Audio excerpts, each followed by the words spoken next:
Holistic Cyprus, and we talk still about relationships. It's about clarity, I think. When I actually ask the question, like, what do you need from me? And I am capable of like really understanding what the other wants, then things are clear. Yeah. The willingness also to listen to it and to follow up with it.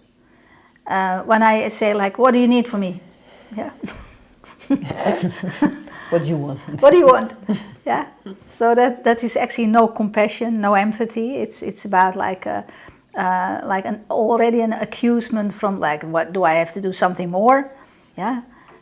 So when you actually can ask those questions in a way that you want to know, to improve your relationship is completely different than when we accuse the other one of wanting something that I'm not wanting to give out there.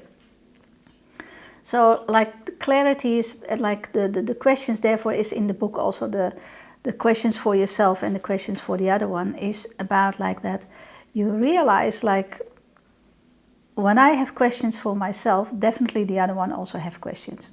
Mm-hmm. When I have unclarity things there, then definitely the other one also have that. How clear, how honest, how bright am I in sharing what I want from the other one and what actually triggers me? Do I dare to tell my own pain? Do I dare to talk about my own fears? Or do I reflect that to the other and now I need from you, like what we talked about, like now I need to be safe with you.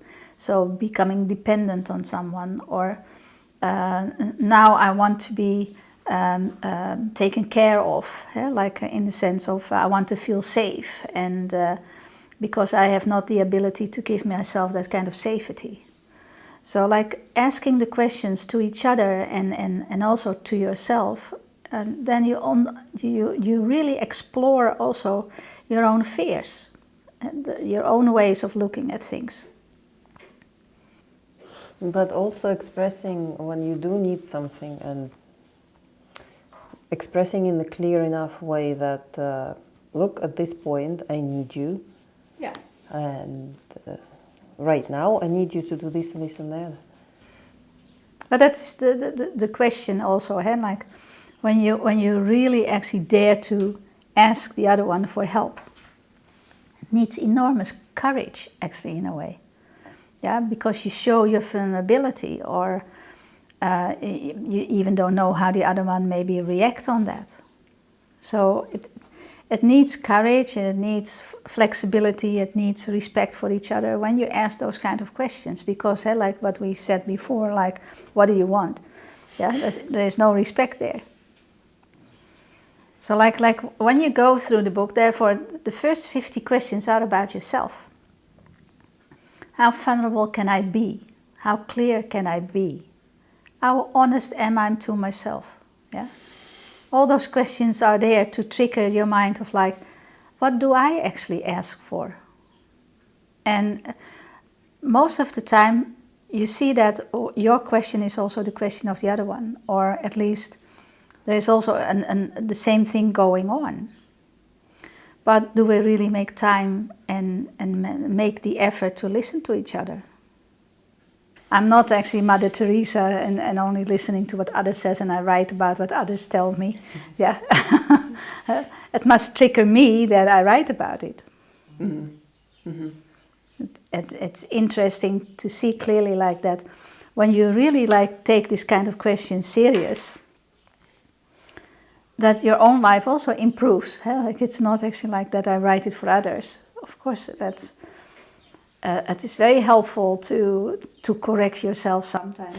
But absolutely, it kind of, I found myself that I read the questions and it takes me out of the situation, and like straight away you see, you're like taken out, and then you see it differently. Yeah, the way is actually to rise above it, or to take yourself out of the situation, so to create distance, and in that kind of distance you can actually see it more clear, and then you see also your own reasoning and your own actions in it, and not actually to judge it, but to say like, how can I do it differently? Mm-hmm. So you look for your own solution. You look into your own potential to find a different solution. So I think it's made for people that want to be honest and want to improve their relationship. You probably, when you're already on the edge of divorce, you can say like, let's try it. Yeah, definitely. But is there willingness enough to listen to the answers and to make the effort of giving a compliment or sharing things in a different way with each other?